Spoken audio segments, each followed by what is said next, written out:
Welcome back everyone. In this video I'm going to be presenting my review of Mark Hollis, A Perfect Silence by Ben Wardle. So for those of you unfamiliar, Mark Hollis was the frontman of the band Talk Talk, a group that started off in the early 80s as a synth pop band and went on to create some of the most groundbreaking and influential post-rock music ever recorded.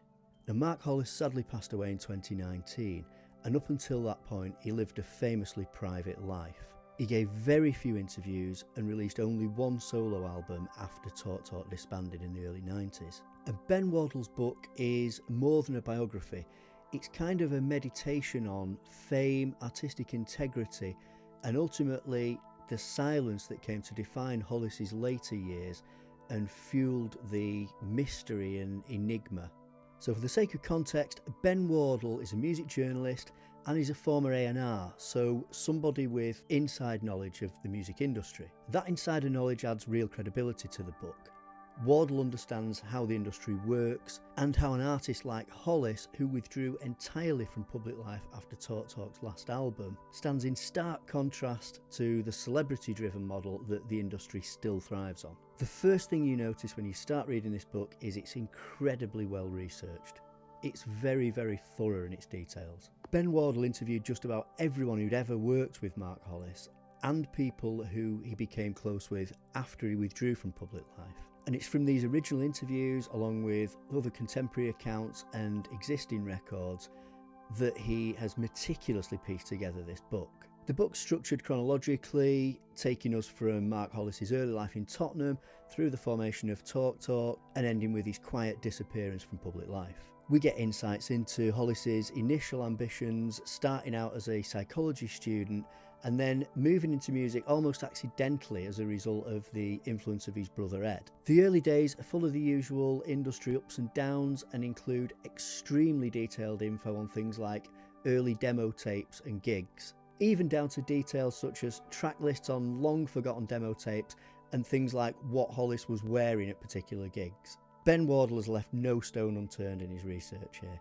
Talk Talk's first hits like Today and Talk Talk placed them in the synth pop scene of the early 1980s, and they were often lumped in and compared with other bands from that scene, particularly Duran Duran. The music press clashed with them, they just didn't know how to take them, and obviously Mark Hollis had different ambitions. The second half of the book deals with the radical transformation that Talk Talk underwent and the recording of the albums Spirit of Eden and Laughingstock. These are dense, spiritual, avant-garde works that defied every expectation. The band rejected commercial success to pursue something more pure and ultimately more personal. Wardle explores how Hollis, along with producer Tim Freeze-Green, deliberately stripped away layers and abandoned traditional song structure. It's worth mentioning here that Ben Wardle makes a point of mentioning the influence of Phil Ramacon. Phil Ramacon is a classically trained pianist and composer, and he stood in as keyboard player for Talk Talk after Simon Brenner left. Now he and Mark Hollis became very close, and it was this classical training that helped Mark Hollis to realise his vision when abandoning traditional song structure and creating something much more free-flowing and expressive. Now the importance of Phil Ramacon's influence on Mark Hollis as a songwriter and the evolution of his songwriting is well known among musicians in the music community, but it's kind of flown under the radar with the general public at large or with fans. So it's extremely cool that Ben Wardle makes a point of putting that on record here and giving Phil Ramacon the credit that he deserves. The final chapters of the book deal with Hollis's retreat from music and from the public eye. He became something of a myth, and Ben Wardle explores how that silence, that isolation, became a form of expression itself. I think at the heart of this biography is the question, what does it mean to be an artist? Mark Hollis's work was defined by subtraction of noise, of fame, of ego, and of all the trappings that come with being a successful musician. Hollis's famous quote, "Before you play two notes, learn how to play one note, and don't play one note unless you've got a reason to play it," sums up his philosophy perfectly.